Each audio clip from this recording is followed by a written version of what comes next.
with Christmas fear running rampant around the holidays, it's easy to forget that scammers are everywhere. Student loan forgiveness scams, tech support fraud, impersonation, and romance scams, just to name a few. The only way to protect yourself from becoming a victim is by becoming aware of the things scammers will do to get your money. Dawn J. Rasmussen is a certified fraud examiner and an avid fraud fighter. She joins us now live to tell us what to be aware of. Dawn, thanks for being here. Thanks for having me. I'm happy to be here. Yeah. Okay. So how prevalent would you say are fraudsters these days? Oh, fraud is a pandemic all of its own. It is this ever-evolving thing. It exploits any kind of weakness in a human or a systematic process. It is the true cancer of society. People who have a lot of student loans like myself can fall victim so easily. It's a lot between financial fraud, people fraud, honey. There's a lot of frauds out there. Now, Dawn, let's go ahead and do a scenario where you're a fraudster calling me on the phone, trying to get some information out of me, okay? I'll start. You ready? Okay. Let's do it. Yeah, What kind of phone number? Hello? Hi, is this Alexis? Yes.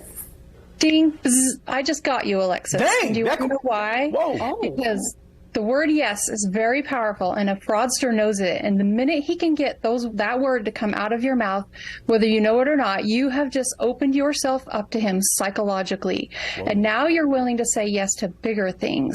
So, and the word yes also on the telephone has a double powerful thing for a fraudster, because he can record your voice, and he's only called you because he's bought your personal information off the dark web somewhere, and now he has your voice recording saying yes, that he can prove to your credit card company you approved those charges. Oh, this is a scary place. It's a scary thing. So my advice to you is to use the word yes only with somebody that you know or trust, because you can answer with a question like, who's calling, who's asking, or ask a question if they're posing as an impersonator, like saying, oh, grandma, I need money, I'm in trouble.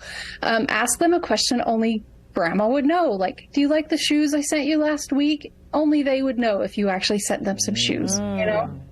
That's good. That's got me wanting to tell people, hey, is this Randall? Nope. No, it's not. My grandma used to always answer with another accent. She'd be like, oh, no, this no Lily. No. Okay, Dawn. So there are also many employment scams as well. In this scenario, I just applied for a job, and you're calling me offering me the job. All right, let's do this one. Is your phone the same as mine? Hello? Hi, is this Randall? Nope. That's the right answer.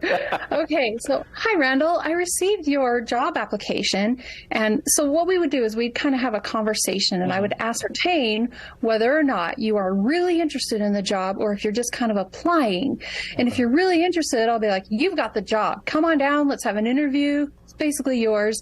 But if you aren't, I'll say, we need a little more comprehensive of an application. I'm going to send you a link, and then you can do that. And then next thing you know, you're putting your information on a spoof website. So, okay. No bueno. So that's a two-way go on that one. So if you're really interested, they got a way to get you. And if you're not as interested, like, just go ahead and put out a little bit more information so we can scam you. Okay, I got you. So you got to tell us about these name-dropping scams. Ooh, okay, I'll do you two against each other. So, Randall, let's pretend that you're not like this big-time TV media personality. Okay? I'll try. So you're like more like me, or one of the excellent viewers out there. Okay. And Alexis is like, she's not a big-time personality. She's like a more prominent person in the community. So what I would do is, if I was a fraudster, I'd be like having a quick conversation with Alexis so he could know who she was about anything. And then I'd be like calling you up. Hey, Randall, ring, ring, and saying, Randall, I was talking to Alexis about this really awesome opportunity for an investment. And it sounds like something you'd hear from the movies, but it happens all the time. So the next thing you know, you're saying, and she might actually be at one of the meetings later. She was telling me what a great person you are, and I would sure love if you would want to come. Why don't we have dinner and chat about this investment opportunity? Now I've used your desire to be feeling a sense of community against you made you feel like, oh, I'm kind of important. You know, Alexis would say this nice thing about me. You have to be so careful about trusting people. And when somebody name drops to you, you call them and you verify what they actually talked about. You know how I would get them back, Dawn? I would say, how would Alexis describe my head? To which they would reply, oh, she says it's a nice head. Wrong. She would say it's big. That's all she would say about my head.